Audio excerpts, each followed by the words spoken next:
ওই দিনের কথা মনে করেন যেদিন আল্লাহর সামনে আপনাকে দাঁড়াতে হবে। ইযা দুক্কাতিল আরদু আরদান দাক্কান দাক্কা ওয়া জাআ রাব্বুক ওয়াল মালাকু সাফফান সাফফা ওয়া জিআ ইয়াওমাইযিন বিজাহান্নাম।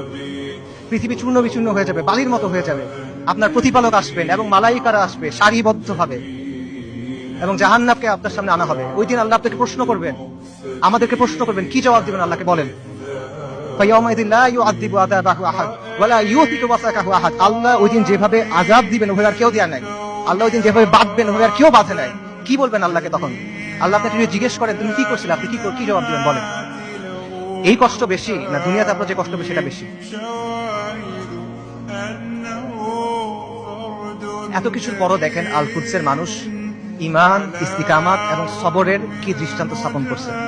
একজন বৃদ্ধা বলতেছে, আমাদের জান, মাল, সন্তান সবকিছু আল্লাহর জন্য কুরবান। মৃত্যু যদি আল কুদসের জন্য হয় তাহলে এটা সুন্দর মৃত্যু। ইনশাআল্লাহ কিয়ামত পর্যন্ত আমরা রিবাদ করে যাব। এটা সস্তা কিছু না, এটা রাসূলুল্লাহ সাল্লাল্লাহু আলাইহি ওয়াসাল্লামের ইসরা ওয়াল মিরাজের জায়গা। আমরা বাইতুল মাকদিসের অধিবাসীরা প্রস্তুতি আছি, কুরবানি করার জন্য প্রস্তুতি আছে, যত কুরবানি লাগে আমরা করব। ওই